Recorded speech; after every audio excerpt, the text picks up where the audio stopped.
The American people should be extremely grateful and happy.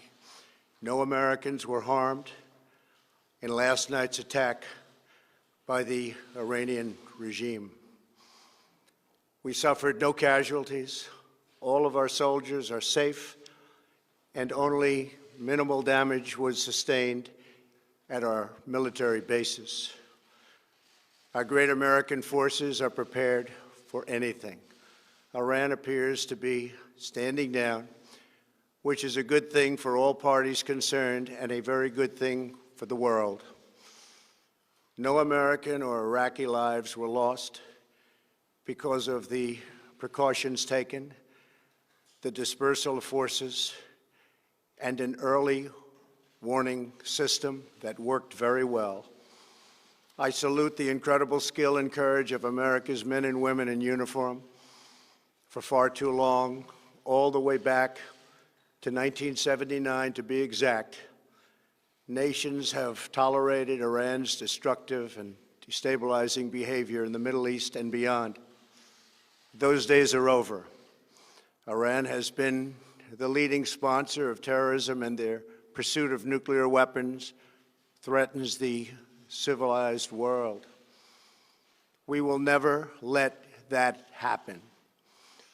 Last week, we took decisive action to stop a ruthless terrorist from threatening American lives. At my direction, the United States military eliminated the world's top terrorist, Qasem Soleimani. As the head of the Quds Force, Soleimani was personally responsible for some of the absolutely worst atrocities. He trained terrorist armies, including Hezbollah, launching terrorist strikes against civilian targets. He fueled bloody civil wars all across the region. He viciously wounded and murdered thousands of U.S. troops, including the planting of roadside bombs that maim and dismember their victims. Soleimani directed the recent attacks on U.S. personnel in Iraq that badly wounded 4 service members and killed 1 American, and he orchestrated the violent assault on the U.S. Embassy in Baghdad. In recent days, he was planning new attacks on American targets, but we stopped him. Soleimani's hands were drenched in both American and Iranian blood. He should have been terminated long ago. By removing Soleimani, we have sent a powerful message to terrorists. If you value your own life, you will not threaten the lives of our people. As we continue to evaluate options in response to Iranian aggression, the United States will immediately impose additional punishing economic sanctions on the Iranian regime. These powerful sanctions will remain until Iran changes its behavior. In recent months alone, Iran has seized ships in international waters, fired an unprovoked strike on Saudi Arabia, and shot down 2 U.S. drones. Iran's hostilities substantially increased after the foolish Iran nuclear deal was signed in 2013, and they were given $150 billion, not to mention $1.8 billion in cash. Instead of saying thank you to the United States, they chanted death to America. In fact, they chanted death to America the day the agreement was signed. Then Iran went on a terror spree, funded by the money from the deal, and created hell in Yemen, Syria, Lebanon, Afghanistan, and Iraq. The missiles fired last night at us and our allies were paid for with the funds made available by the last administration. The regime also greatly tightened the reins on their own country, even recently killing 1,500 people at the many protests that are taking place all throughout Iran.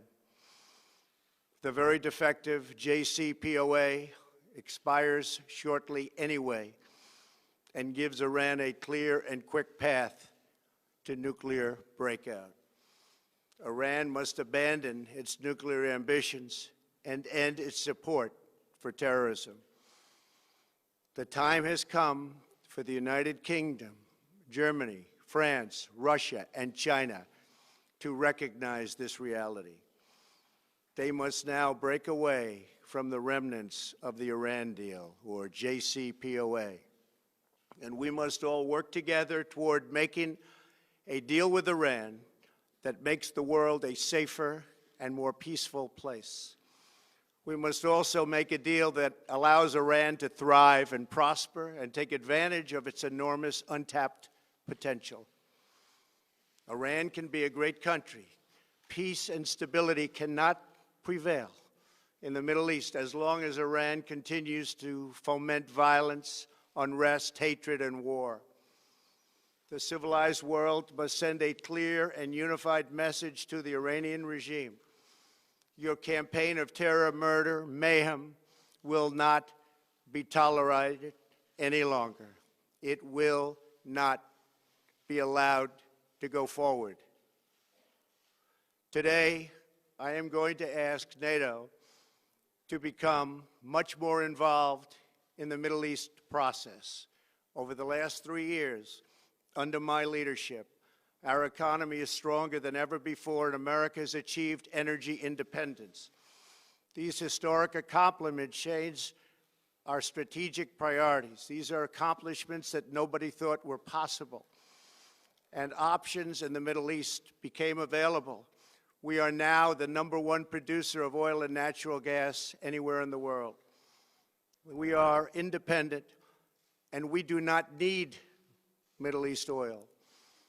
The American military has been completely rebuilt under my administration at a cost of $2.5 trillion. U.S. armed forces are stronger than ever before. Our missiles are big, powerful, accurate, lethal, and fast. Under construction are many hypersonic missiles. The fact that we have this great military and equipment, however, does not mean we have to use it. We do not want to use it. American strength, both military and economic, is the best deterrent. 3 months ago, after destroying 100% of ISIS and its territorial caliphate, we killed the savage leader of ISIS, al-Baghdadi, who was responsible for so much death, including the mass beheadings of Christians, Muslims, and all who stood in his way. He was a monster. Al-Baghdadi was trying again to rebuild the ISIS caliphate and failed. Tens of thousands of ISIS fighters have been killed or captured during my administration. ISIS is a natural enemy of Iran. The destruction of ISIS is good for Iran, and we should work together on this and other shared priorities. Finally, to the people and leaders of Iran, we want you to have a future, and a great future, one that you deserve, one of prosperity at home and harmony with the nations of the world. The United States is ready to embrace peace with all who seek it. I want to thank you, and God bless America. Thank you very much. Thank you. Thank you.